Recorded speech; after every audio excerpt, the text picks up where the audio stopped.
Suas ações se valorizaram muito e você não sabe o que fazer com elas agora? Vem comigo para o vídeo que hoje eu vou te explicar sobre o rebalanceamento. E bom, minha carteira também está passando por isso. Eu vou deixar 2, 3 prints aqui na tela só para vocês verem que sim, minhas ações subiram muito. Eu invisto majoritariamente por ETFs. Eu tenho algumas ações na época que eu comecei a fazer Stock Pick, depois eu mudei minha estratégia para ETFs. Estou estudando para tirar a CNPI, porque eu quero criar uma carteira recomendada e ela vai ser só de ETFs. E por conta disso, porque eu acho que ETFs é melhor para vocês. E por conta disso, eu mudei a minha estratégia de investimento para ser aderente ao que eu vou vender. Eu quero investir exatamente no que eu vou vender para vocês. Então, eu estou investindo só através de ETFs. Ainda tenho algumas ações, mas a maior parte do meu patrimônio está nos ETFs.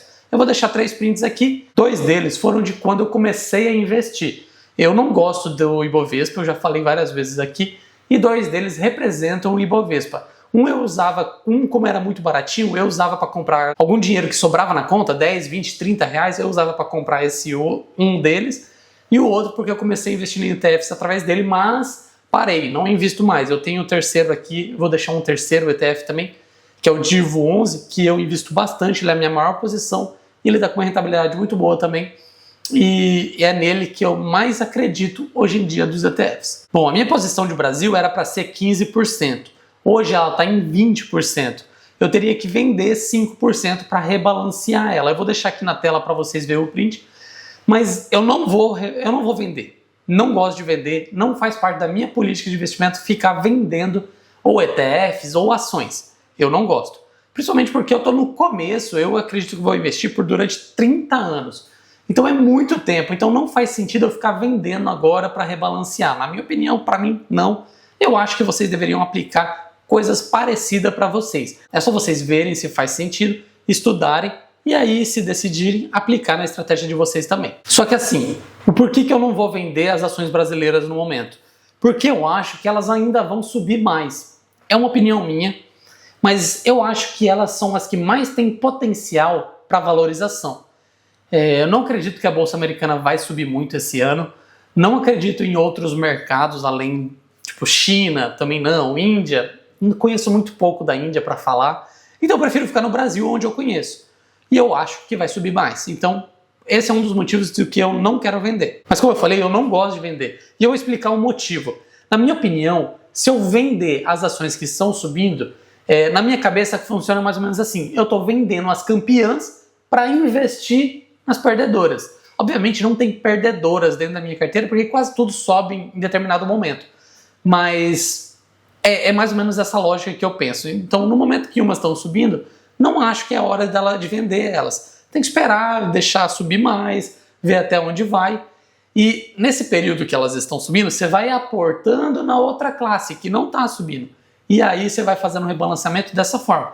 É assim que eu faço o rebalanceamento, com aportes novos nas classes que não subiram. E voltando a falar da venda um pouquinho, deixa eu só concluir uma ideia. Eu não gosto muito das vendas também, porque, na minha opinião, quando você vende um ativo, vamos supor, eu vendi 100 ações de uma determinada empresa.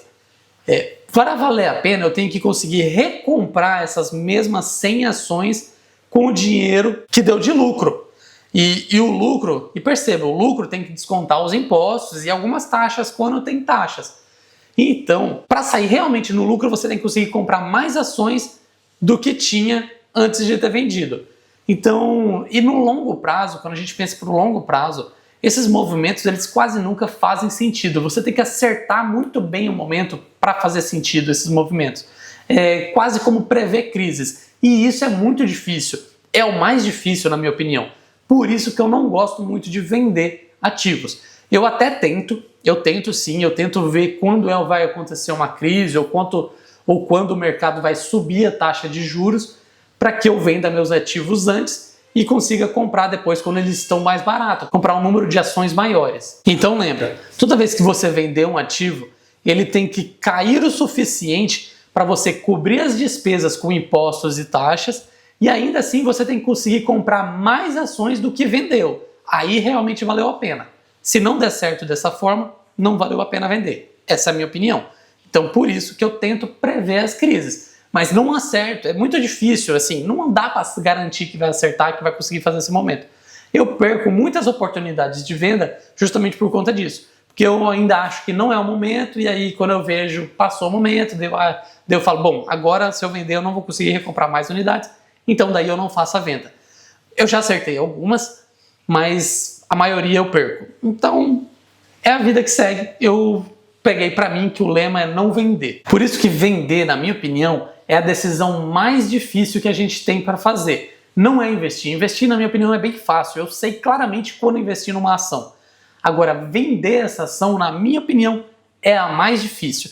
E eu peco nisso às vezes. Eu não vendo com frequência. Eu não gosto muito de vender. Já perdi algumas oportunidades que eu podia ter vendido e comprado e ter ganho dinheiro, mas não fiz.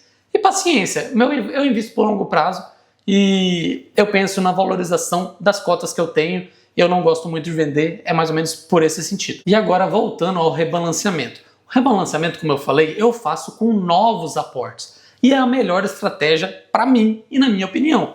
Porque assim, eu não dependo de acertar o timing de vender as empresas.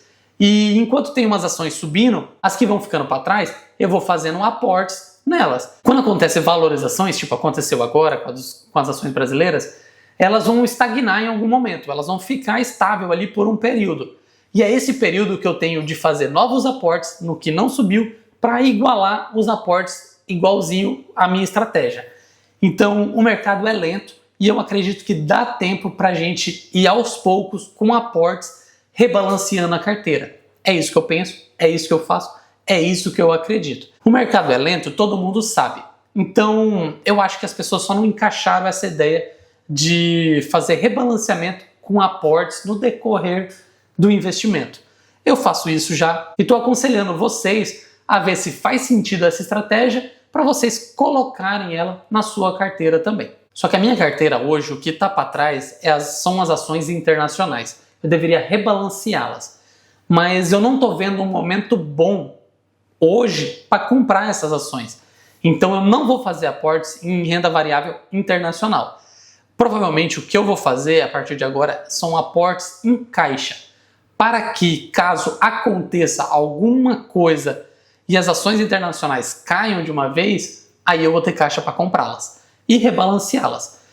Então é esse o meu pensamento hoje, de fazer caixa para tentar ver uma oportunidade de entrada melhor do que a que temos hoje. E bom, só o tempo dirá se essa minha estratégia que eu estou tomando hoje vai ser boa futuramente. Era esse o vídeo de hoje, espero que você tenha gostado. Se você gostou, deixe seu like e se inscreva aqui no meu canal. E comenta pra mim, você está pensando em fazer a venda das suas ações brasileiras? Te vejo no próximo vídeo, meus amigos. Até lá!